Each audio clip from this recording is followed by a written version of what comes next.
Salut à toutes et à tous. Un nouveau cours en principe de comptabilité. Aujourd'hui, nous allons aborder le cours numéro 5.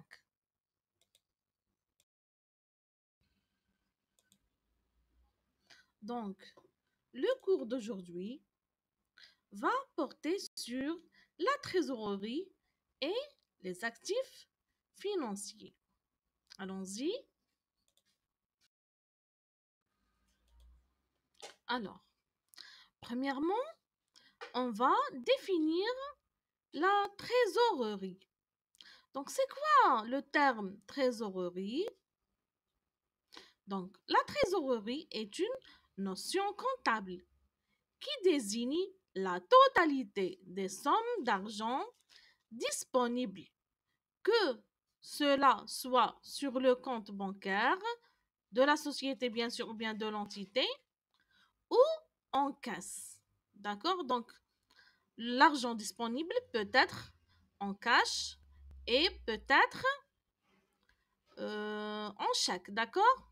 Donc, avoir de la trésorerie signifie détenir suffisamment d'argent afin de couvrir de nombreux frais, comme par exemple le paiement de factures des fournisseurs ou bien le loyer d'un local commercial, par exemple. Donc, c'est au titre d'exemple, d'accord?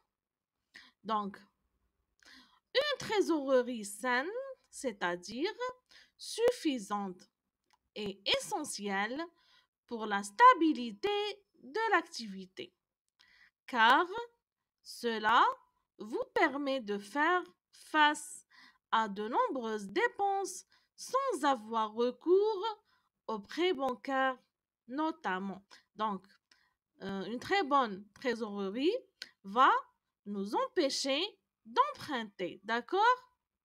Ou bien de procéder à demander un prêt bancaire, d'accord? Donc, il faut veiller sur la gestion de la trésorerie de l'entreprise.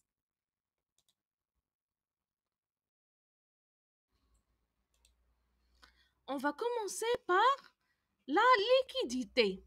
Donc, c'est quoi la liquidité? Dans la même veine, les liquidités représentent l'ensemble des sommes disponibles dans l'immédiat. D'accord? Donc, lorsqu'il y a une somme disponible, donc on peut l'appeler comme liquidité. D'accord? Donc, cette notion économique désigne ainsi la totalité de l'argent à disposition, que cela soit en pièces, billets ou bien en actifs bancaires. D'accord? Donc, parce qu'on a la monnaie et la quasi-monnaie.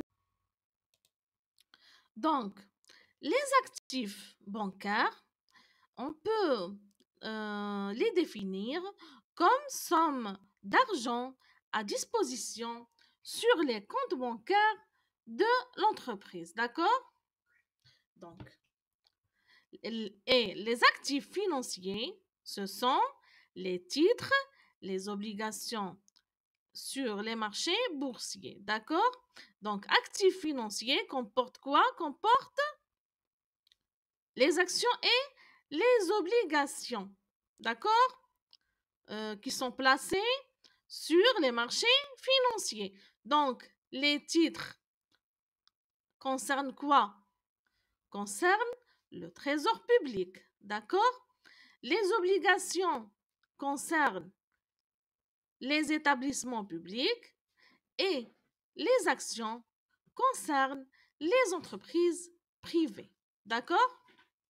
Donc, les disponibilités sont ainsi les actifs les plus liquides que peut utiliser l'entreprise. Là encore, pour couvrir de nombreux frais prévus ou bien imprévus. D'accord? Donc, en comptabilité, le terme désigne donc les sommes d'argent en caisse et en banque. D'accord? Donc, il est également coutume d'entendre parler d'actifs liquides. Mais on parle également de liquide ou bien encore d'espèces, de monnaie fiduciaire, ça veut dire papier, car cela représente la totalité des pièces et des billets à disposition de l'entreprise. Donc, généralement en caisse, l'actif liquide sert à régler des achats de toutes sortes immédiatement. D'accord?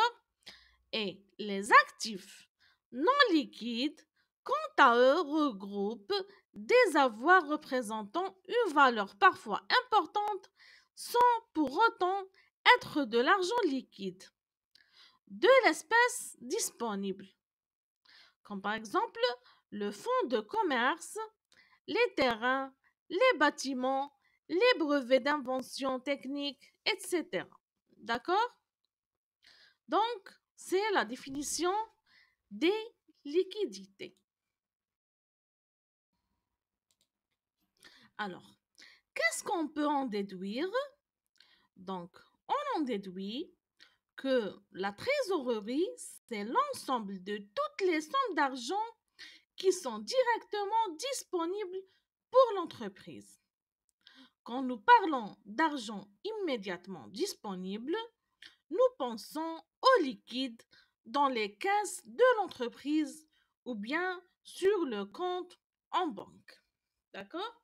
Donc, la disponibilité d'argent donc, peut être sous forme de liquide et elle peut être aussi sous forme de ou bien d'argent dans le compte bancaire. D'accord? Donc, c'est ça la trésorerie. Donc, quant au type de trésorerie, on peut trouver deux types de trésorerie. Premièrement, trésorerie active et deuxièmement, trésorerie passive. Donc, on va l'expliquer un par un. Alors, on commence par définir la trésorerie active.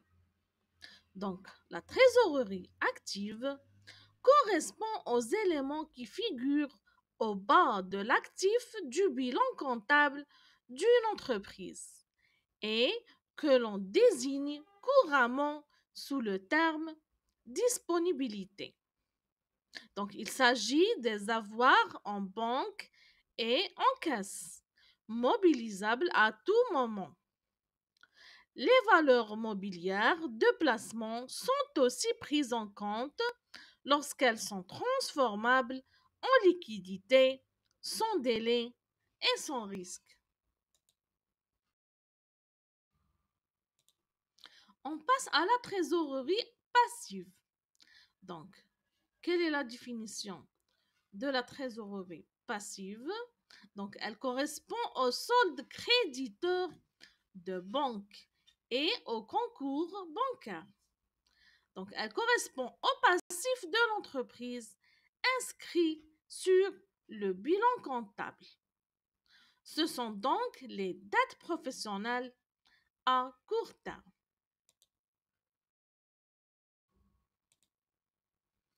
Maintenant, on va voir quelle est la différence entre une trésorerie active et une trésorerie passive.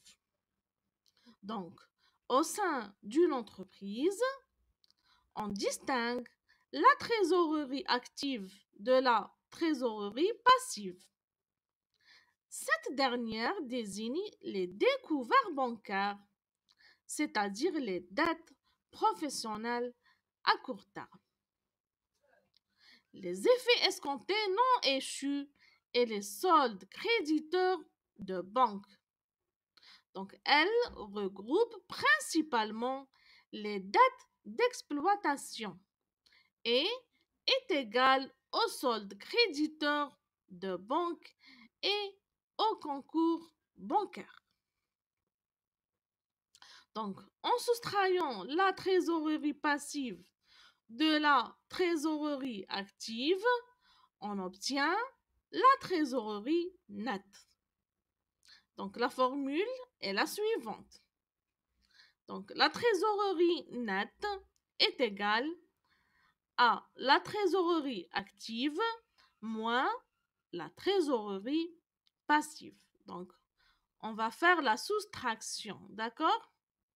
Donc, de ce fait, selon si le solde de la trésorerie nette est positif ou négatif, un dirigeant est en mesure de savoir s'il peut payer des dépenses d'exploitation et financer son développement.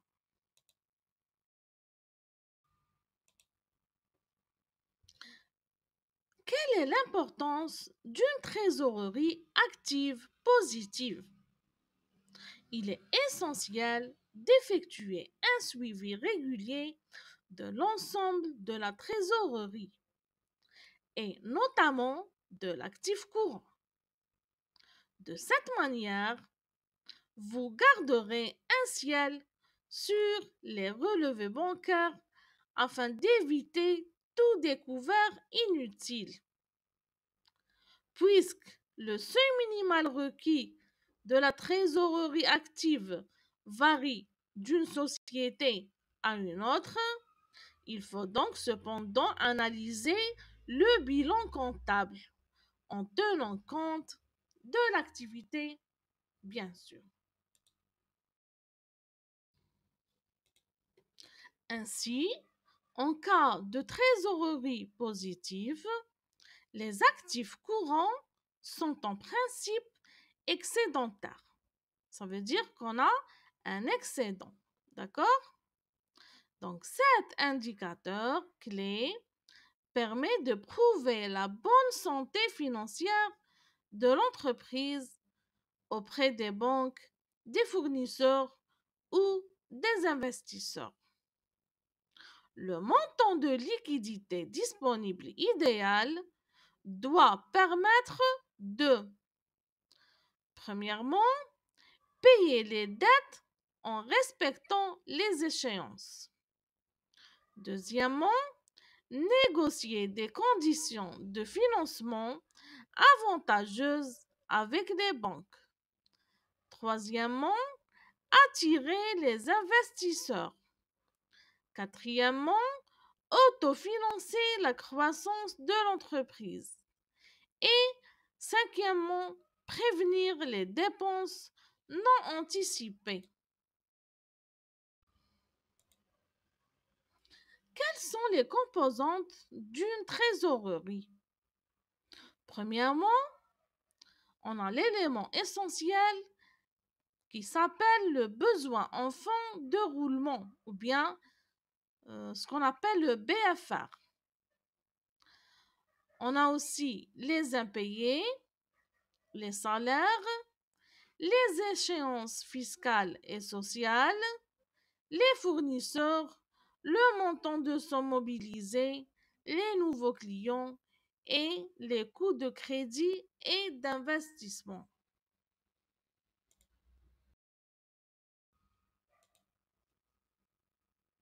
On commence par le besoin en fonds de roulement, ou bien ce qu'on appelle le BFR. Donc, c'est quoi le BFR? La trésorerie permet de situer sur l'état de santé d'une entreprise. Il résulte de la différence entre les ressources disponibles pour le financement des activités et le besoin en fonds de roulement. Le fonds de roulement, quant à lui, est l'ensemble des ressources permettant de faire face aux besoins. Ces besoins résultent des écarts entre les opérations de trésorerie qui ne sont rien d'autre que la différence entre l'actif et le passif. Si le fonds de roulement est supérieur aux besoins en fonds de roulement, On peut alors dire que cette trésorerie est positive. Le cas contraire montre que celle-ci est négative. Il importe donc de trouver des solutions de financement afin de faire face aux échéances, sinon la trésorerie ne durera pas longtemps. Il faut donc travailler la diminution du BFR. Cela est une possibilité pouvant permettre d'améliorer la trésorerie. Le principal est d'avoir une visibilité sur les activités prochaines. Vous pouvez donc gérer avec finesse les prévisions et activer si possible des leviers les plus conformes au financement. Cela permettra d'anticiper sur les cas de manque et de prévoir des fonds nécessaires pour pouvoir prendre des mesures plus tard. On a aussi les impayés. Donc, c'est quoi les impayés? En matière commerciale, il est souvent difficile de passer à une réduction des crédits des clients.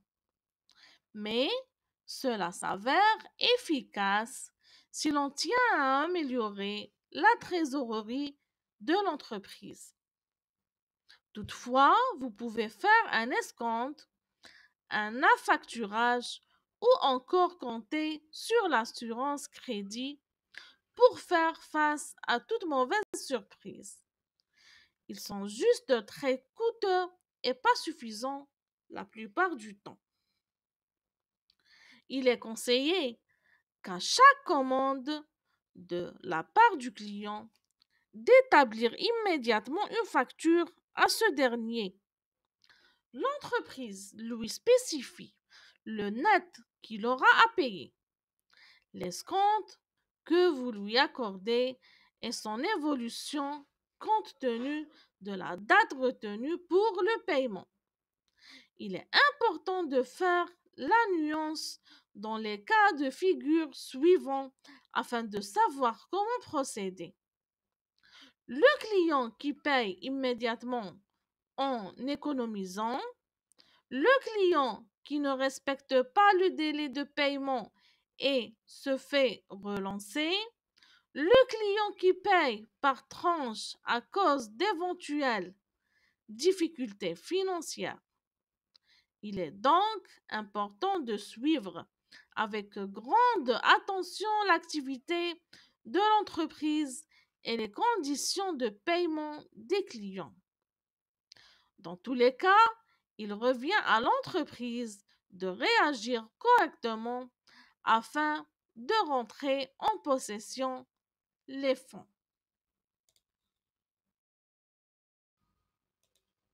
On a aussi les salaires. Donc, ils représentent un poids pour la plupart des entreprises juste à cause de leur importance dans la trésorerie. Il est vraiment important de ne pas empiéter sur les dates de paiement. Cependant, on peut négliger légèrement l'impact de ceci. Anticiper, faire des prévisions et réagir immédiatement. Il faut faire face à cette dépense. Les échéances fiscales et sociales. Bien qu'étant aussi difficiles à négocier, il ne faut en aucun cas négliger les taxes, leur fréquence de règlement et leur montant. Alors là, on parle de la fiscalité et de la parafiscalité. Donc, la fiscalité concerne l'administration fiscale, donc les impôts, les taxes, etc. Et la parafiscalité concerne les caisses de la sécurité sociale. D'accord?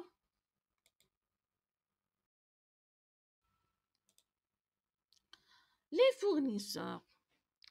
Il est souvent recommandé de planifier d'allonger les délais de paiement de vos fournisseurs afin de ne pas rendre vide la trésorerie. Mais faites en sorte de ne pas utiliser de façon fréquente cette astuce.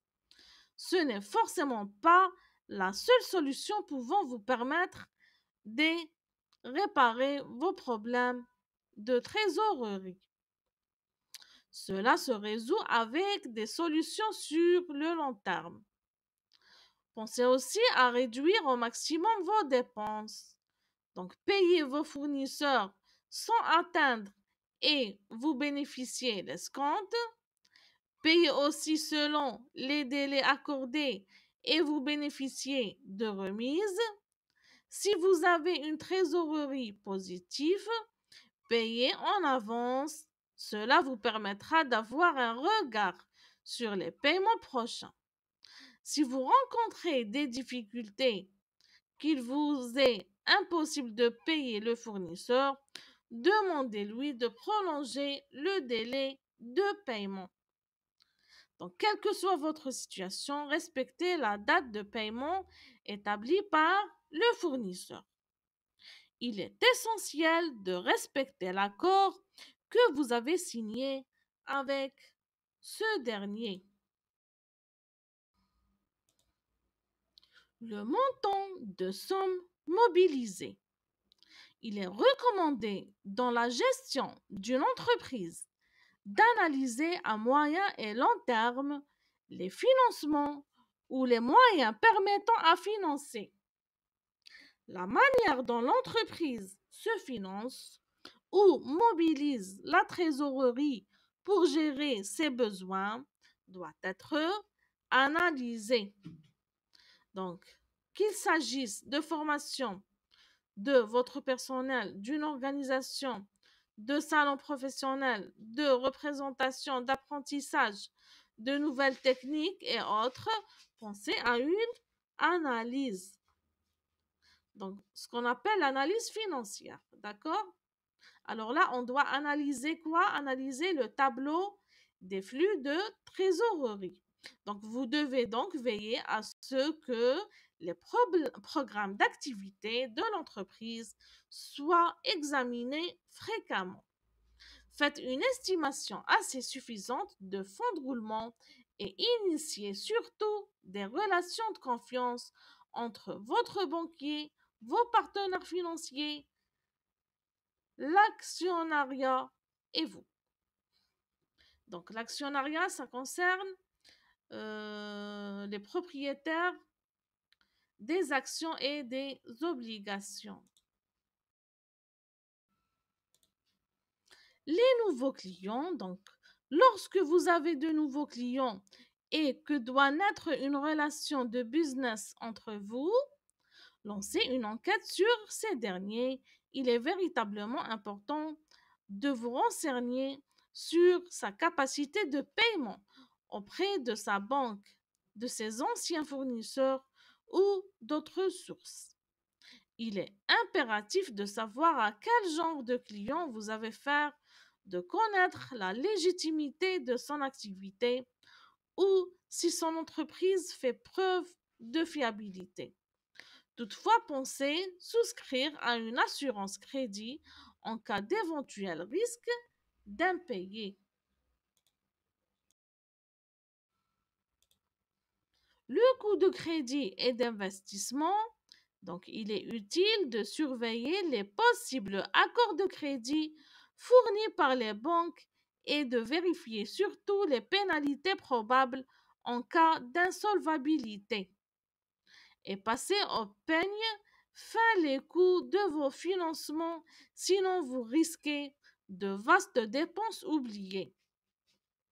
Évitez les rentrées de fonds susceptibles d'occasionner une hausse des investissements. En cas de baisse de chiffre d'affaires, il vous serait difficile d'y faire face. Alors, une bonne gestion de trésorerie est essentielle pour toute entreprise.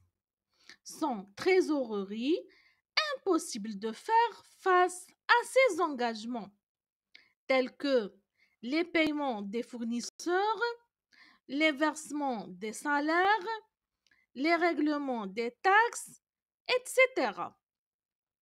Il faut donc suivre et anticiper ces flux de trésorerie pour garantir la pérennité de l'activité. Mais avec tous ces flux entrants et sortants, c'est difficile d'obtenir une vision claire sur ces liquidités. Et c'est là que le tableau de flux de trésorerie peut vous aider. Cet outil permet de suivre vos entrées et vos sorties d'argent et donc l'état de vos liquidités sur une période donnée afin de vous apporter de la visibilité et vous aider dans le pilotage stratégique de l'entreprise. Donc, qu'est-ce qu'un tableau de flux de trésorerie? Le tableau de flux de trésorerie est un document financier très simple. Donc, on a vu déjà le bilan, on a vu le tableau des résultats. Donc, c'est comme ces deux tableaux-là, ou bien ces documents-là, à peu près, c'est la même structure. Donc, il récapitule juste toutes les entrées et les sorties d'argent effectuées par une entreprise sur une période donnée. Généralement, c'est 12 mois. D'accord? Ou bien ce qu'on appelle l'exercice ou bien la période comptable. Donc, les flux sont classés selon 3 activités. Premièrement, activité d'exploitation. Deuxièmement, activité d'investissement. Et troisièmement, activité de financement. Donc, le total des liquidités encaissées ou décaissées des activités permet alors de calculer la variation du flux de trésorerie sur la période ou bien sur l'exercice comptable. Donc, ce tableau fait partie des 3 états financiers comptables d'une entreprise. Il complète le compte de résultats et le bilan en récapitulant les encaissements et les décaissements réalisés par la société ou bien par l'entité. D'accord? Donc, ce document explique comment l'entreprise génère ses liquidités et comment elle les utilise pour se développer. Donc, c'est ça le tableau de flux de trésorerie. Donc, pourquoi faire un tableau de flux de trésorerie? Le tableau de flux de trésorerie est très utile dans le pilotage d'une entreprise. D'accord? Ça veut dire dans la gestion de l'entreprise et aussi dans la prise de décision. Parce qu'il permet de suivre l'utilisation des liquidités et de contrôler qu'elles soient correctement exploitées. Il vous permettra aussi de vérifier si votre activité peut s'autofinancer ou bien non, via les liquidités générées par l'exploitation. Qu'est-ce que ça veut dire l'autofinancement? Ça veut dire que l'entreprise n'aura pas besoin de s'endetter, d'accord? Donc, ce document financier mesure l'un des indicateurs essentiels d'une société, sa trésorerie nette. Pour le dirigeant, les actionnaires, les investisseurs ou les partenaires financiers. Cet indicateur mesure la santé financière d'une entreprise. Voici quelques bénéfices du tableau de flux de trésorerie. Il permet de mesurer la variation de trésorerie nette d'une activité sur une période donnée. Il permet aussi d'évaluer la santé financière d'une entreprise grâce à l'indicateur trésorerie. Il aide à comprendre comment les liquidités de l'entreprise sont exploitées pour son développement. Il détermine l'éventuel besoin en financement si l'activité n'est pas autofinancée. Prendre les meilleures décisions business pour la croissance de la société en fonction des liquidités et réaliser des prévisions de trésorerie fiables pour la prochaine année et anticiper la suite. Donc, pour résumer, le tableau de flux de trésorerie est un outil d'analyse et d'aide à la prise de décision pour le bon pilotage de l'entreprise. Grâce à la vue d'ensemble qu'il fournit, les décisionnaires peuvent définir la bonne stratégie pour l'avenir de l'entreprise. Donc, le principal objectif du tableau des flux de trésorerie est d'aider les utilisateurs des états financiers de l'entreprise à comprendre la formation de sa trésorerie. Et vous savez à quel point la trésorerie est le nerf de la guerre pour une entreprise. Sans trésorerie, rien ne va. La trésorerie, c'est un peu comme le sang qui roule dans les veines d'un individu. Si on est privé de ce liquide vital, c'est la mort. Il en va de même d'une entreprise qui connaît une hémorragie financière sans fin. Lorsqu'elle est dans l'incapacité de payer ses factures, alors ses activités sont tout simplement à l'arrêt. Vu l'importance du cash pour l'entreprise, le normalisateur comptable a tenu inclure dans les documents qui doivent parvenir aux utilisateurs des états financiers le tableau des flux de trésorerie.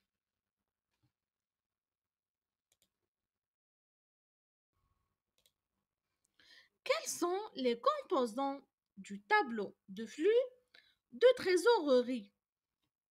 Donc, le tableau de flux de trésorerie récapitule les trois groupes de flux. Premièrement, le flux de trésorerie provenant des activités d'exploitation. Deuxièmement, le flux de trésorerie provenant des activités d'investissement. Et troisièmement, le flux de trésorerie provenant des activités de financement. Donc, en partant de la trésorerie nette en début de période et en additionnant les résultats des trois groupes de flux de trésorerie, ça veut dire positif ou bien négatif, on peut déduire la variation de trésorerie sur la période et donc la trésorerie nette à la fin de la période. Donc, comment on peut réaliser la variation de la trésorerie nette? À travers, premièrement, les activités d'exploitation qui comportent les ventes, les charges d'exploitation. Deuxièmement, à travers les activités d'investissement qui comportent les achats d'immeubles et la prise de participation. Et troisièmement, à travers les activités de financement qui comportent les dettes, l'augmentation de capital, les dividendes Donc, les dividendes, ce sont les profits de placement des actions et obligations. D'accord? C'est ça les dividendes. Donc voilà, ce sont les composants du tableau de flux de trésorerie. Alors là, on a un tableau qui récapitule les composantes du tableau de flux de trésorerie. Donc, concrètement, le tableau se compose de plusieurs catégories de flux. Donc, on a vu sortir les grandes notions comptables. Alors, premièrement, on commence par le flux de trésorerie de l'activité, ce qu'on appelle le FTA. Donc, ce sont les sommes correspondant à l'activité habituelle de l'entreprise. C'est donc peu ou prou le chiffre d'affaires de l'entreprise, hors investissement et financement. On prend en compte à la fois les dépenses et les recettes. En clair, le FTA correspond à la valeur monétaire de la richesse créée par l'entreprise et c'est généralement la grande partie des flux de trésorerie. On a aussi le flux de trésorerie de l'investissement, ce qu'on appelle le FTI. Donc, il recense les achats ou ventes d'actifs comme des biens immobiliers, des véhicules, des brevets d'invention, etc. Et qui utilise des fonds disponibles alors qu'on ne peut prendre donc pas en compte les achats financés par un emprunt. Alors là, on parle des dettes, d'accord? Et on a le flux de trésorerie de financement, ce qu'on appelle le FTF. Donc, il répertorie les produits et charges des emprunts et des fonds propres. C'est par exemple le remboursement d'un prêt ou bien le recours à une nouvelle ligne de crédit. On a aussi la capacité d'autofinancement, ce qu'on appelle la CAF. Donc, il permet d'estimer si le modèle économique est rentable, c'est-à-dire si elle encaisse plus d'argent qu'elle n'en dépense. Donc, on prend en compte toutes les ressources brutes disponibles en fin d'exercice. On a aussi le flux de trésorerie disponible, ce qu'on appelle le free cash flow. Donc, les liquidités restent une fois qu'on a enlevé les cessions d'actifs, les investissements, les impôts sur l'exploitation et le fonds de roulement de l'entreprise, ce qu'on appelle le BFR. Donc, c'est quoi le BFR? Ce sont les besoins en fonds de roulement. C'est l'excédent de l'actif sur le passif. On inclut sa variation dans le tableau de flux de trésorerie. Du cash flow, flux de trésorerie. Comme indiqué, le tableau des flux de trésorerie regroupe l'ensemble des flux de trésorerie, ce qu'on appelle le cash flow, au sein d'un document financier et permet de gérer la trésorerie d'une société, le cash flow management. Autrement dit, il est question de mesurer les entrées et les sorties de liquidités. Ça veut dire les montants nets effectués par une entreprise. On parle ainsi de cash-in pour les entrées de liquidités et de cash-out pour les sorties de liquidités. La capacité d'autofinancement, ou bien ce qu'on appelle la CAF. Donc, c'est un indicateur qui permet de déterminer si l'entreprise a généré plus d'argent qu'elle n'en a dépensé dans le cadre de son activité. Cet indicateur permet donc de savoir si le modèle économique de la société est rentable. Cela équivaut à l'ensemble des ressources disponibles à la clôture de l'exercice.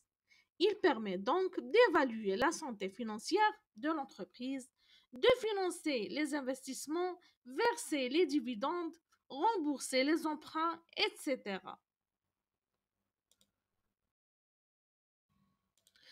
Donc, à titre d'information, c'est quoi le BFR? Donc, c'est une abréviation qui veut dire le besoin enfant de roulement. Donc, quelle est sa définition? Donc, le besoin enfant de roulement représente les ressources financières nécessaires pour couvrir le décalage entre les encaissements et les décaissements liés à l'activité. Il se calcule de la manière suivante. Actif à court terme moins passif à court terme. Donc la variation du besoin en fonds de roulement est donc la différence de deux besoins en fonds de roulement sur deux périodes différentes, sur un mois, sur un trimestre ou bien sur une année. Donc la variation du BFR est prise en compte dans les flux de trésorerie d'exploitation. Généralement, une société augmente ou diminue son passif et son actif à long terme pour financer les opérations courantes. Donc, il existe deux possibilités. Augmentation du passif à court terme, donc correspondant à une entrée de liquidité.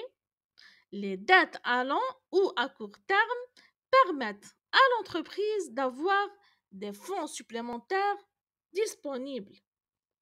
Et deuxième cas, l'augmentation de l'actif à court terme.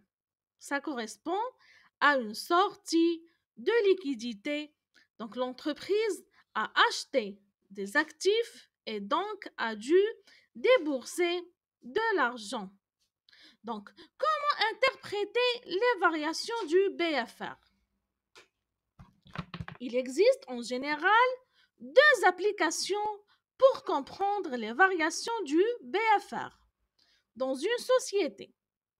Premièrement, lorsque celle-ci est négative, l'entreprise peut avoir réduit ses passifs à court terme, ou bien l'entreprise investit dans des actifs à court terme. Et deuxièmement, lorsque celle-ci est positive. Donc cela signifie que l'entreprise a vendu des actifs courants ou augmenté ses passifs courants.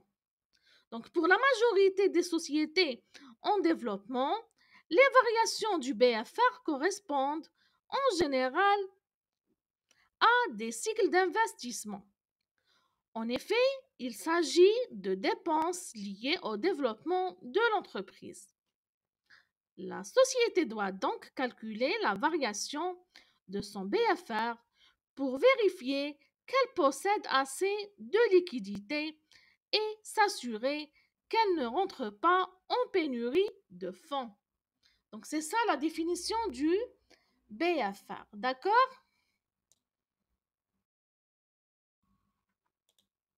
Donc grosso modo, si le BFR est négatif, l'entreprise va réduire ses passifs à court terme et si le BFR est positif, l'entreprise va vendre ses actifs courants. D'accord? On commence par le flux de trésorerie provenant de l'exploitation. Ce flux résulte tout simplement des encaissements et décaissements liés à l'activité principale de la société. Autrement dit, les ventes et les achats effectués dans le but de générer son chiffre d'affaires. Ça veut dire les recettes provenant de la vente de vos produits ou services, les paiements des salaires, les impôts, les fournisseurs, les loyers, etc. Donc, tout cela sont des flux de trésorerie provenant de l'exploitation. D'accord? Donc, il ne prend pas en compte les mouvements liés aux investissements et au financement. Donc, le flux de trésorerie de l'activité d'exploitation se calcule de la manière suivante. On a l'équation suivante. Le flux de trésorerie d'exploitation reçoit la capacité d'autofinancement moins les variations de BFR. D'accord? Donc, la capacité d'autofinancement correspond à la trésorerie nette dégagée par les activités de l'entreprise sur une période donnée. Il s'agit de la différence entre les produits et les charges, autrement dit, du résultat net après retraitement des amortissements et des actifs cédés sur cette période. Comme la capacité d'autofinancement n'inclut pas les décalages de trésorerie, ça veut dire le délai de paiement client et fournisseur, il est important de lui soustraire la variation de BFR pour calculer le flux global de l'exploitation. Donc, c'est comme ça qu'on calcule les flux de trésorerie de l'activité d'exploitation. Donc, pour rappel, la variation de BFR se calcule de la manière suivante. Variation de BFR reçoit créances clients plus créances diverses, comme par exemple le stock, moins les dettes des fournisseurs. Donc, le flux de trésorerie provenant de l'exploitation représente la majorité des flux d'une TPE ou PME dans la plupart des cas. Donc, c'est quoi les TPE et les PME? Ce sont les très petites entreprises et les moyennes entreprises. D'accord? Ou bien ce qu'on appelle les micro-entreprises.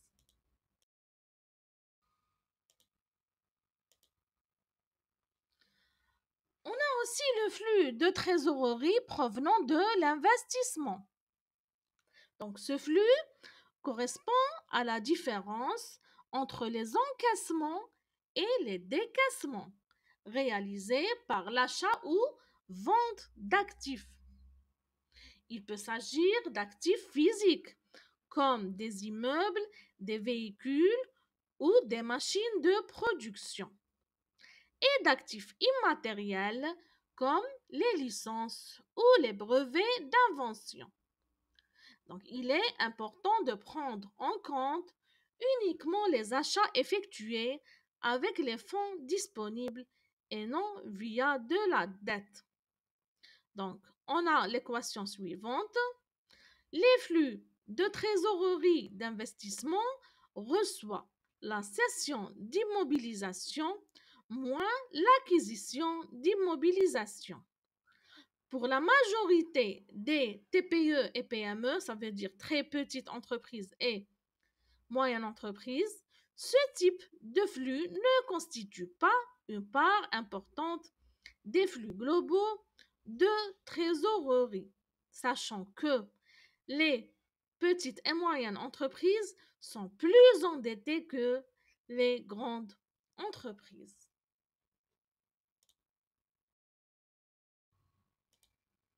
Maintenant, on va passer au flux de trésorerie provenant de financement.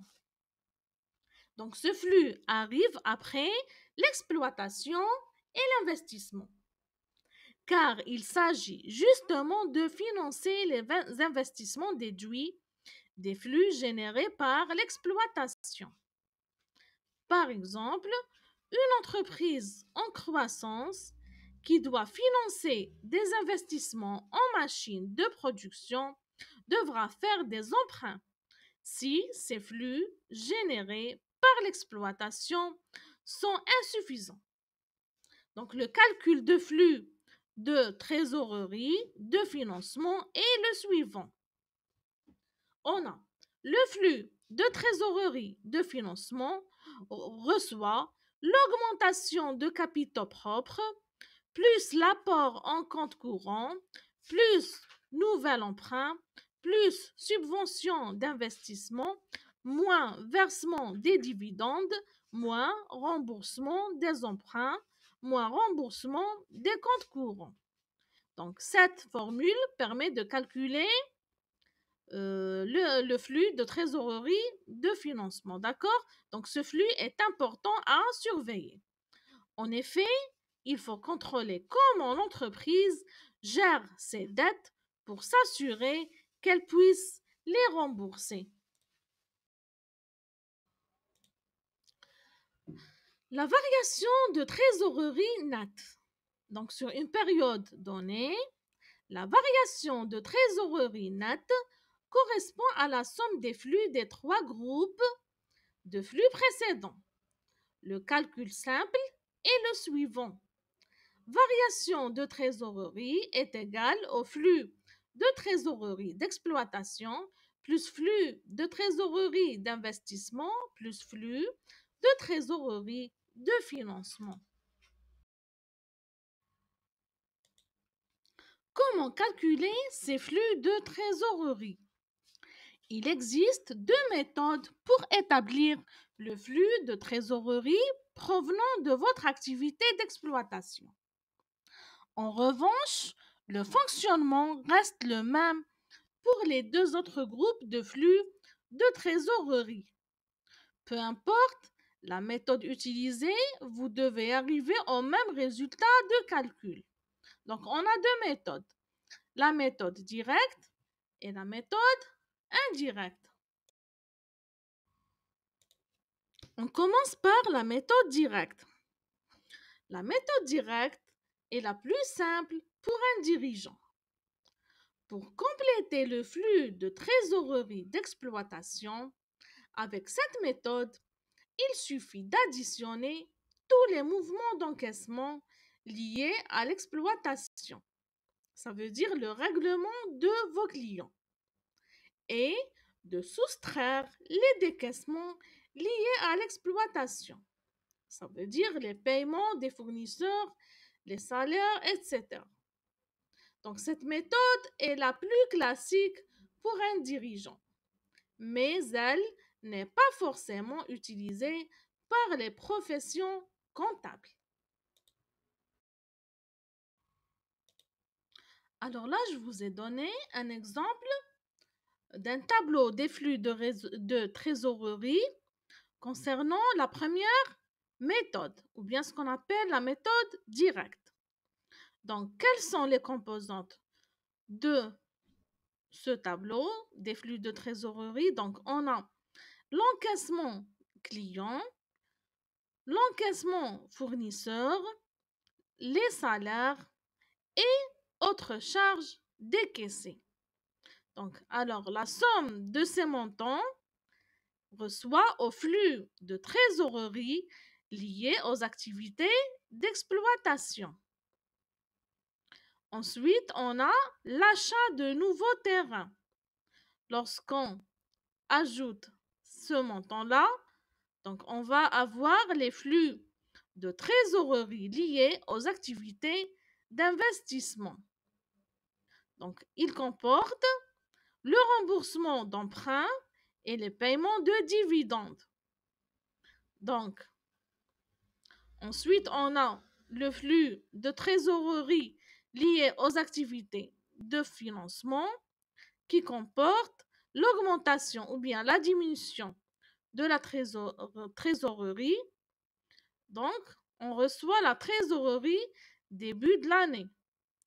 Et à la fin, qu'est-ce qu'on va avoir? On va avoir la trésorerie de la fin de l'année. D'accord? Donc, c'est comme ça qu'on calcule les composantes d'un tableau des flux de trésorerie concernant la méthode directe ou bien la première méthode.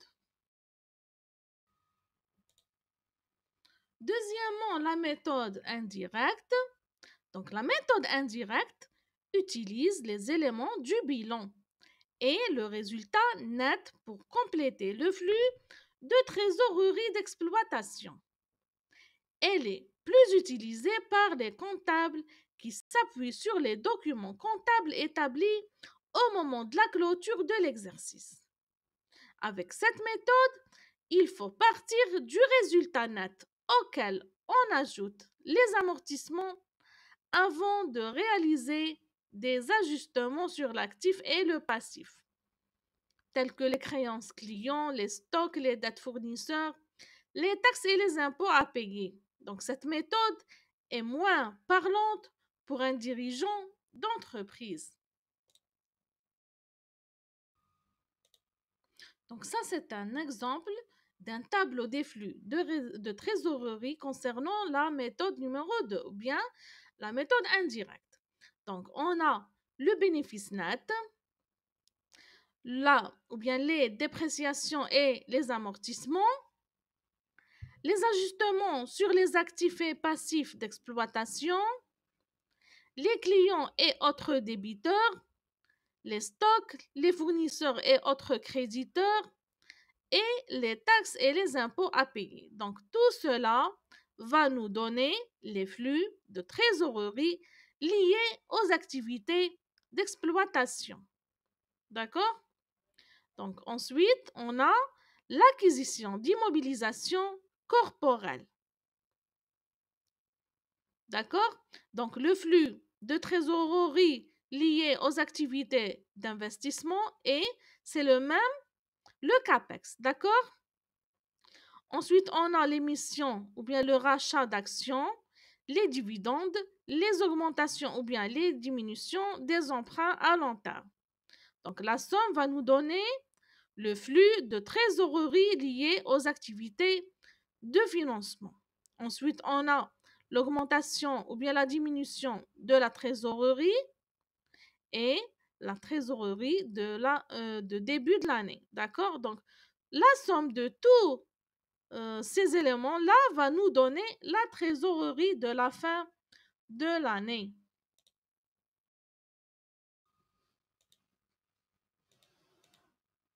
Donc, comment réaliser un tableau de flux de trésorerie?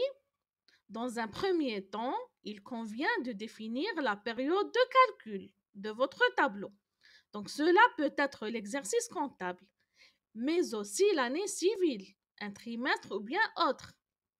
Ensuite, vous devrez récupérer l'ensemble des données financières nécessaires et les documents comptables. Donc, on a le compte de résultats qui vous aide à déterminer vos capacités d'autofinancement, le bilan comptable afin d'avoir le détail de l'actif et du passif, le tableau de financement pour retrouver vos flux de trésorerie de financement, puis il faut compléter votre tableau dans les 3 groupes de flux qu'on a déjà vus. Pour cela, il faudra choisir entre la méthode directe ou la méthode indirecte, présentée dans la section précédente. Donc, une fois complété, vous pouvez alors effectuer le calcul de la somme de vos flux pour déduire la variation de trésorerie nette sur la période que vous avez définie, ainsi que le solde de trésorerie nette en fin de période. Enfin, il faudra analyser votre tableau de flux de trésorerie afin de comprendre comment votre autre entreprise dispose de ces liquidités et comment elle les exploite pour se développer. Quels sont les enjeux et les objectifs du tableau de flux de trésorerie? Le tableau de flux de trésorerie présente plusieurs intérêts, tels que déterminer les variations de trésorerie générées par les opérations de l'entreprise, les opérations courantes et les opérations d'investissement. Comprendre et diagnostiquer la santé financière de la société. Vérifiez comment l'entreprise utilise et génère sa trésorerie d'une année à l'autre dans un but de comparabilité. Analysez la capacité de financement des investissements générant des besoins de trésorerie. Identifiez la stratégie de l'entreprise à moyen et long terme et son impact sur le futur. Le tableau de flux de trésorerie est également un bon indicateur du niveau de liquidité. Grâce à celui-ci, vous pouvez facilement déterminer l'état et les mouvements de la trésorerie et savoir quel choix stratégique adopter ou non. Il mesure aussi la variation de l'actif, du passif ainsi que les capitaux propres, afin de quantifier les liquidités que la société détient réellement et mesurer sa performance dans son activité. Il est aussi utile pour prévoir les flux de trésorerie à venir afin de créer des prévisions de flux de trésorerie pour un éventuel business plan à moyen ou à long terme. Alors, comment analyser les flux de trésorerie? L'étude de votre tableau de flux de trésorerie permet de suivre la santé financière de votre activité. Ce tableau va mettre en évidence soit que votre flux de trésorerie est positif, soit qu'il est négatif. Regardons dans le détail que cela signifie. On commence par le flux de trésorerie positif. Sur une période donnée, si votre flux de trésorerie est positif, cela signifie que votre entreprise possède des flux entrants supérieurs à vos flux sortants. C'est plutôt bon signe et cela montre que votre entreprise a accru ses liquidités disponibles sur cette période. Cet excédent de liquidité peut alors être utilisé pour rembourser les dettes et les emprunts, verser les dividendes ou les primes, investir et développer votre activité, être mis sur des comptes de placement. Mais il faut faire attention car un flux de trésorerie positif ne signifie pas forcément que votre entreprise est rentable et génère des bénéfices. La rentabilité et la trésorerie sont deux notions différentes. Vous pouvez être rentable mais avoir un flux de trésorerie négatif si vous devez décaisser plus de liquidités. Et à l'inverse, vous pouvez avoir un flux de trésorerie positif sur une période alors que vous ne faites pas de bénéfices si vous avez encaissé avant de devoir payer vos charges.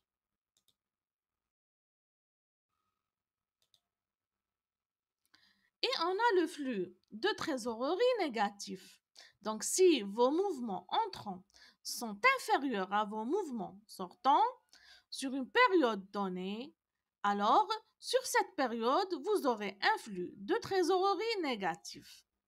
Cela signifie simplement que vous avez décaissé plus que vous n'avez pas encaissé. Mais pas de panique, cela peut être simplement dû à des investissements effectués dans le but de développer votre entreprise. En revanche, si la situation persiste dans le temps ou si vous n'avez pas réalisé d'investissement, alors il faudra analyser les flux pour comprendre. Vous ne pouvez pas rester indéfiniment dans cette situation. N'hésitez pas à effectuer un prévisionnel de trésorerie sur les prochains mois afin de contrôler que la situation ne persistera pas dans l'avenir. Autrement, votre activité risque d'aller dans le mur et vous devrez mettre la clé sous la porte. L'analyse du flux de trésorerie et de ses composantes permet de prendre les bonnes décisions pour pérenniser la société. C'est un élément d'aide à la décision important.